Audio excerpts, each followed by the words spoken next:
A very good evening to you, and thank you for joining us on Y254. My name is Patricia Muriuki. Tonight's gonna be hot in here. Hama mnafeel aje?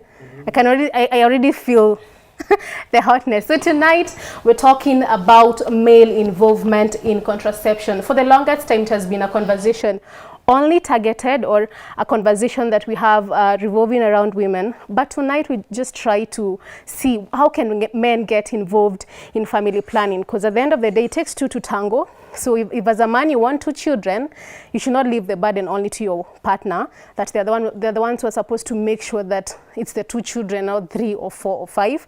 And we're just going to try and understand what is the role of men in contraception. We also try to see how can we be able, at what point we talk, would we start conversations around contraception and safe sex, and at the same time how can different institutions looking at the religion community, and also looking at the society, how can we all come together and make sure that we're having a very educative and informative conversation around contraception. Talk to us across our social media platforms.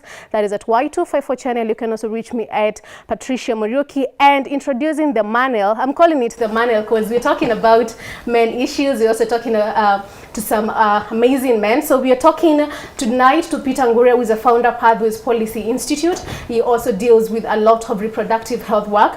We also have Gideon Makumi, who is a human resource and administration manager at Bethel Network. He has also done a lot as far as reproductive health is concerned. Welcome, guys. Thank you. You've had a good Wednesday, I believe. Yes. It has been great. When I called you, okay, I know Peter has had this conversation in different platforms, and I know it's something that you found yourself engaging in constantly. What comes to your thought when someone gets to talk about male contraception? Thanks. Most of the time when people talk about male contraceptives, they have this conversation in the female context. Yes. So all the time is nyinyi mnatumianga nini? Yeah. As in, like, no one asks you, like, you as a guy, what do you use? Yeah. Do you take care? Have you ever thought about planning your family, or who is in charge of planning your family? So most of the time, the first thing that comes to your head when someone tells you about contraceptives, you think, so what is my woman using? It doesn't like immediately come to your head, like, what is my responsibility, or what am I using to ensure that we don't get pregnant? And most of the time when we talk about male contraceptives, then the conversation moves beyond not the commodities that we are used to, but mainly to condom or to male methods that we'll discuss maybe in a few minutes. But the first thing that comes to the head is a woman, not me, the chick. Okay. So what is she using? Is she safe or not? So what do I need to do if she's not safe? You know? Okay. Yeah. Gideon, how about you? I think this whole conversation of contraceptives for a long time, predominantly it has been a conversation of the woman. And I think this is because of the limited available methods for men, because there are very few, though I'm glad the technology is now advancing. But men, they fear the discussion of contraceptives, because you hear that kama ni kwenda kutumia contraceptive, maybe uende ufanyiwe vasectomy. Who wants that? Because that's a permanent method. On the other hand, okay. on the other hand, well, we'll get to that. we have the use of condoms, and with time and age, especially in a marriage context, the use of condom in itself is controversial, because it looks like there's something wrong, or one of the partners is cheating, and therefore you don't want to have that conversation. Okay. So it's predominantly on the women. They're the ones who really bears the responsibility of family planning. Okay. Reproductive responsibility is not a women's issue. Being responsible for planning and raising a family is a universal issue that doesn't fall on gender lines. Today, I know the issues with the pill research is still going on to really see. I've seen their trials that were done, and I found something on the internet that says during the trials, like the few men who were picked, they experienced mood swings. Kidogo tu hivi, and they were like, no, we don't want that bean. Yes. But women have to deal with it. Oh, yeah. Like, so would you take it? Would you be willing to play a part and support your partner by not only being like, okay, babe, it's okay, this is what is good for you, but you now having to be the one on the pill. Would you take I know. bold step? It's a bold step. Yeah, that's a good thing you've brought up about why the male methods have taken so long to come to be. And I know that's a myth, and then I like discussing myths because that's one of the myths that is being brought out by a lot of conservatives who are against contraceptives. That the reason why the male contraceptives are not out is because men are afraid of the side effects that they have seen their women go through. Like mood swing. Yeah, like who wants a man with a mood swing? who wants a man who has added weight or has lost weight? Who wants a man who is, if, for instance, if for women you use contraceptives and maybe you nyesha too much, who wants a man who has exactly the same kind of side effect, like is he spamming too much or what, that kind of a thinking. But that's not the truth. The truth with male contraceptive is that there has been a lot of the original concept of contraceptives was a women's rights issue. It was, the conversation was not about planning families, was not about taking care of, a conversation in a family setup. It was, how do we empower women to ensure that they get children when they want and how they want and the number of children they want. And it was very focused on the women. Yeah. And in the 70s and in the 80s, it became a human rights, a women's rights issue. And actually, if you look at the conversation we had in 2012 in FP 2020 commitments in London, we said, let's have an additional 120 million women using contraceptives. No one said let's have an additional 10 million men using contraceptives. The fact that men have been left behind in the conversation. But that does not mean that there is no research. Male Contraceptive Initiative in North Carolina has done a lot of research, and they have grants all over the world around male contraceptive. And we had condoms, which was the original thing, which is a barrier method, and men and women use condoms. Then we moved to the gel, which now is starting to work. We had the patch, which had vasectomy, which is reversible up to a certain up to 5 years. After 5 years, it's really difficult to reverse. The vas deferens when it's cut, but that's how far we are. But now we have so many other methods that are coming up for men. But the core of male contraceptive is, are you as a guy? Because I look at this conversation as not a family planning conversation, but a contraceptive conversation. A young guy in campus, he's not planning a family. So he needs to take care of himself, not to get children when he's still this young. How can he do that? When you have that conversation with that young man and tell him, by the way, it's not the responsibility of your woman. And I tell young men, if you don't want to be put in this box, penye unaambiwa eti, where you keep telling your boys, alini trap. There's no trapping. You trapped yourself. Go out there, take care of yourself. You trapped yourself because you had sex without a condom. You trapped yourself. So it's the young man to take care of himself, use a condom. Vasectomy, of course, is not advised for guys who don't have children. Use the patch which is coming up. There's a new one called Typadone, which is the Chinese herb, which helps you reduce your sperm count so that your sperm are not active to be able to and you can withdraw, but it's for older men. But anyway, those are methods. Okay, Gideon, Peter, you didn't answer our question. Would you take it? Would you be open? Yes, any time. Okay. Gideon, would you be open to being probably on the pill or any other method of family planning or contraception? That's a tricky question to just respond to directly and say yes or no. But I think this is a kind of a talk that we need to have with my wife, for instance, on what works. Because really, like Peter has said, a lot of trials are going on. I'm not sure whether I want to get involved in the trials. Probably when it's so sure now. I have a few Peters who said that directly they will take it. Then we come to it. And if female is working and we're in agreement, you're the one as my wife who's doing this, I think I'll be very supportive. And I can have that conversation of what works for you. But we are fighting for this support to go beyond. I'm supporting this. Yeah, well, being that it's something that is still in its initial stages, I think for now, to be honest with you, my answer would be no until I know about the results. You see, Until you have like a research paper. oh yeah, This. says this is the way. However, if it's something that is of benefit to both of us, I think it's something to consider. But let studies continue being done. We are happy to continue researching and learning. But what about normal methods? I know. Anyway, I know in the few minutes that we've had this conversation, we're trying to talk. We've probably one or two thrown a point how we can be able to take this burden off from women, because for the longest time, women have carried the burden of being like being the past people who are making sure that if you sit down as a couple and you're like, okay, I think we want to have to have children in 3 years, it's the woman who goes out to try and see how is it that I cannot get pregnant. So now how do we involve men?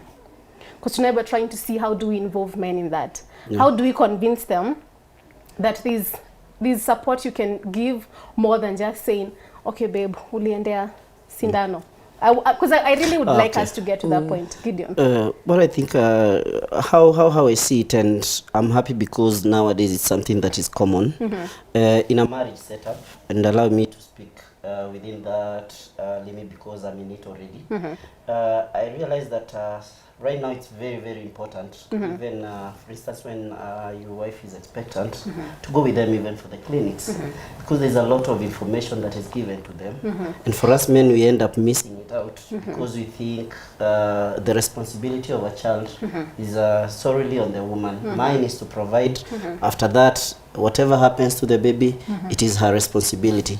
But now at the time of birth, and I'm speaking from experience, I realize depending on which hospital you go to, they are able to sit you down and tell you now the baby is here, this is what will be happening, these are some of the changes to expect, probably you don't even need to engage sexually for a certain period of time. Because you see, if you're not there, for instance, when that conversation, that advice is being given, for us men, we know naturally we are ready for sex anytime. You can imagine it's day 2 after they've come from the hospital and you're going and, hey, and you babe, have your expectations. how about, So I realized that they are now able to advise. The doctors there, they'll tell you that we have this method, we have this other one, we have this other one. And they even give you time to go and discuss out there and come back to them and tell them which one works for you. And when you're ready, then after, and you've agreed, you are now able, they're able to advise further, because they even tell you the side effects of each one of them, the ones that are hormonal, the ones that are non-hormonal. So I think the first support in the time and age we are in, before we get to that time when now the pill for the men has been proven to work, I think I'm happy if men would join their wives, their partners, for those clinics and even those gynecological visits. Okay. Because they help. Okay. I like that Gideon has talked about men getting involved, but now not like as me, the man, making the decision. Because as I was doing research for this, I saw someone say that most of the times, even when a woman is going in to get, whether it's the injection, the implant, or whatever method of family planning that they're using, the people at the facility will be like, wengoja pale, and the person being told wengoja pale is the man. So from that moment, we've already started secluding the men, trying to show them that this is a woman's issue. It's like you're not supposed to be involved as a man. The same thing with clinics, the way Gideon has talked about it.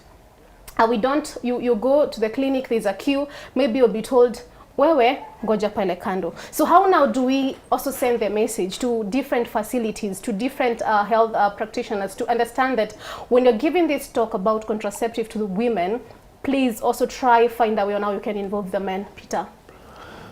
That's a dual question, and it's interesting because originally we were saying women go to seek family planning when they're hiding from their husbands, because the husbands don't support family planning. Yeah, there are some who don't. There are some who yes. do. So for a long time, women have been. The reason why men used to be told where goja pale wacha ingia is because the doctors or the nurses think that the husband maybe against family planning, and most women actually would come and leave their cards in the facility and say, injection 3 months, I don't want to carry my injection cards. The next date, wacha tu ikae hapa, nikikuja, we will fill it up. So that has been the tradition, and that has been the reason why men have been sort of excluded. But increasingly, when we started talking about male involvement, and the first one was on the clinics, and we in this country we passed a quasi policy, because it's not a government direct policy, that if a man comes to the clinic with his wife, if a man escorts his wife to the clinic, they don't queue. So this was an incentive, because most men were saying, women go to the clinic and take the whole day. So I told, bring her, and she'll not take the whole day. She'll take 30 minutes, and you'll be done, and you'll go home. So it was a first incentive to getting men to the facility, because men don't go to hospitals. So that was the first initial thing to bringing men. But then increasingly now men are being involved at the birth, because most of these family planning methods are postpartum, immediately after you have given birth. So what's the conversation? So you are there and you are sort of educated on what does your woman require for you to ensure that she does not get pregnant until she's done with exclusive breastfeeding, until she's done with the 2 years of breastfeeding, and then an extra year of recovery, so that after 3 years, then you can now be ready for it. But a lot of men, of course, have a lot of myths about family planning, and they need to get to the facility for them to learn, because they will not understand their wives when their wives tell them, you ask, for 2 weeks continuously, and that guy will not understand. So until he's told, maybe your woman was given a method, a hormonal method that did not work well for her, she needs to change her method, he'll start feeling. But all those who lose libido, and the guy is like, nowadays you don't like me anymore. so this, in fact, if there is someone who should be involved more in the contraceptive conversation, it's the guy, because he's in charge of his family, and that's for a family man. For a young man, Gideon has said he's a family man. Me, I talk for the young men in Campo and who are not ready to get married, but they're just out there. So that guy will not come to the clinic with a girl, because his interest is not that. He's just having fun. So he also needs avenues in which he needs to learn about contraceptive, what works for him as a person, and so that he starts seeing, we tell girls when they get into campus, use this method. It's Jadel, it's 5 years. So you'll be done with your campus life and you'll have 1 year of getting a job. What do we tell a guy?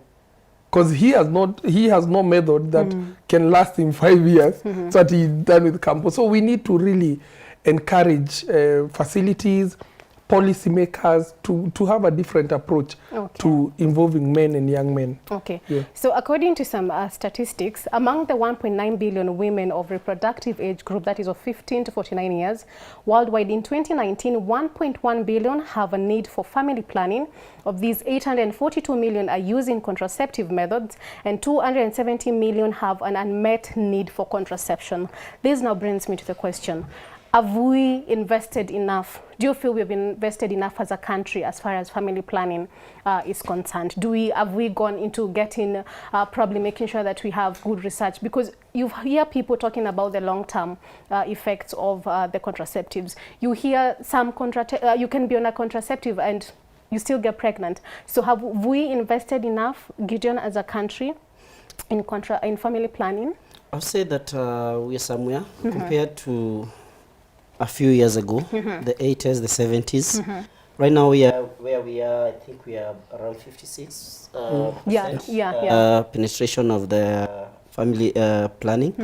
And when you look at what is happening, and especially in the health centers, you'd appreciate that something is being done about it. However, I'll say we are not yet there. But the journey where we are so far, it's promising. And a lot more is still happening. Even at a personal level nowadays, contraception is available. You can just walk into a hospital as a woman and say, for me, I'm here, I want a Jadel insertion, I want a coil, and it will be available at a very affordable cost. So that is something that is really promising as far as the future of hitting the target of about over 80% use of that is concerned. So I must admit that a lot has been done and still work in progress, but we are good. Above 50%. Somewhere. Okay. Peter, being under, because I believe under Pathways, you able to do a lot of research around contraceptive. You get to talk to a lot of people about it. How would you say we're doing as a country? As Gideon mentioned, we are doing okay.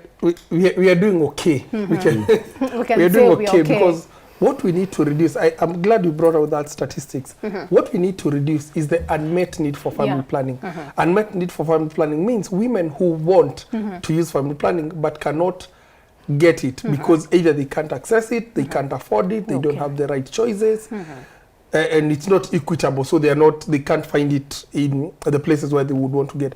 Because countries like Nigeria are at 36%, but you look at the unmet need for family planning, which is at 20%. Looking at ours, we are at 38% unmet need, meaning Nigeria is actually doing better than us because people don't need to take up contraceptives. By the way, we should not look to aim at 80-90% because the aim is not to have every woman using contraceptives.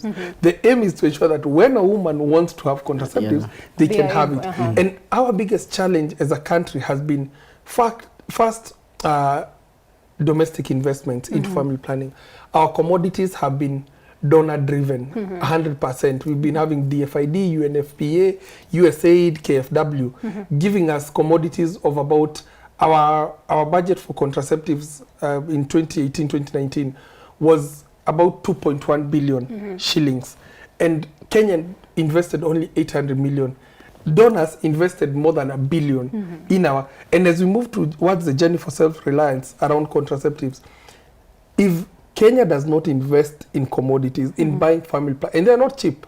That's why you hear 2 billion, 3 billion. If we don't invest in that, then we'll continue having a bigger unmet need for family planning. We have what we call the costed implementation plan. Now we are launching the third one, the family planning costed implementation plan. It says between 2022 and 2025, we need about 9 billion shillings to invest in family planning if we are to reduce our unmet need for family planning up to close to zero. But if you look at how much, and then the other challenge is that health is devolved. So counties are the ones, as much as the national government will work around a CIP and buy commodities, this work is being done at the counties. If counties have no costed implementation plans, if counties are not accountable to how much they invest in budgets for health, then we'll just be having the same conversation. And it's quite expensive, as I mentioned. It's expensive for women. Ordinarily, a woman leaving her house to go and buy a coil or a pill or when we talk about safe, what is probably the best time to start talking about safe sex, to start talking about safe contraception? What do you think is the best time for people to start embracing that conversation, Gideon, around our communities, talking to young girls, talking to young men? Because I know there are limitations, some of which I feel we can surpass, but what do you think is the best way? Patricia, this is a question that has different dimensions. When we're looking at the religious limitations, they talk about when you're married. However, the reality of the matter is our girls and our boys are getting involved in sex at a very early age, including in primary school. So I think that empowerment should start as soon as possible. As soon as you think, say as a parent or as a community, that your girls and your boys are growing and they're able to understand the risks and the dangers involved in sex, I think that is the right time to start. I wouldn't say it is 10 years, it is 15 years, because the exposure comes at different times. And the sooner these boys and girls get the information about the risks of it, the pregnancy, the STIs, blah, blah, blah, the better for us as a community. Because if we remain silent for a long time and assume that it is a taboo to talk about sex, that assume that it is ungodly to tell your daughter or your son, sit down, let's talk about sex, then you'll only have yourself to blame when they indulge in it. Because they would rather learn from us as the adults than they learn from their friends, peers, who are as much uninformed as they are. Okay. So the sooner we do this, the better. Okay. Yes. Peter, Gideon has talked about, we know that contraception, conversations around safe sex and all that is something that the religious community has really come out so strong against. How do we try to also bring them on board? Because I believe for us to get to a point where these things are normalized, we need every institution involved. How do we get the religious community to understand that we are not telling these young people, we're not educating them about sex or informing them about sex with an intention of promoting immorality, but rather at least being aware you're able to make a better choice? Yeah, we always tell people, religious institutions, or even political leaders, or even parents, that the earlier you speak to your child about sex, the more they delay their sexual debut. Actually, we have research has showed that uninformed kids start getting curious about sex at 9, 10, 11, and they do have sex at 12, 13. Informed children delay their sexual debut to 15, 16. Okay. And so this is proven that the more you talk to them about sexuality, because when we talk about, you know, a lot of people say when we say about comprehensive sexuality education, we are saying let's teach our kids how to have sex. Yeah. We are talking about age-appropriate sexuality education. When a kid is 5 years, you're telling them, what is this thing you have between your legs? Okay. Clearly, who should touch it, who should not touch it? All right. When should it, who should consent? And you see that conversation about consent starts early. And if you can have this conversation as early as 5 years, it's better for them. So we tell religious leaders, and we have religious groups. I always laugh about marriage counseling. Because when people are doing marriage counseling, they're told all these conversations. Yeah. But these same pastors tell you, we can't tell you earlier. Yeah. They should actually start telling them earlier and tell them, just hold on. If you can't wait, then let's get you married and let's give you this method. So religious leaders have a big role to play around contraception. 30 seconds each, because we are actually we've run out of time. 30 seconds each, your parting shot around this conversation, starting with you, Gideon. The whole conversation about family planning, contraception methods, I think in a marriage setup, I think it's a conversation between a husband and a wife. Let it not be a burden of the wife. Kumuuliza uko safe leo? Yeah, That should be a conversation that both of us know that uko safe, uko safe. All right, married people, you're so well represented. Peter. Men, take charge of your relationships. You are the guys leading these families. You are the heads of these families. You are the heads of your relationships. Don't come to us telling us I was trapped. Take control of your contraceptive needs. Okay, thank you very much, guys. I feel conversations around family planning, contraceptive, safe sex education are unending. We can sit here and talk the entire night. We can have another show and still talk and not exhaust. But for people who are watching us, I hope that you've learned one or two. Take it upon yourself to really understand what contraception is all about, what family planning is all about. If you're not in a family setup, please, if you're not ready to be a father, if you're not ready to be a mother, figure out ways that are going to work for you on how you can protect yourself. Thank you very much. My name is Patricia Marioki. To have yourselves a very good night. Good stuff.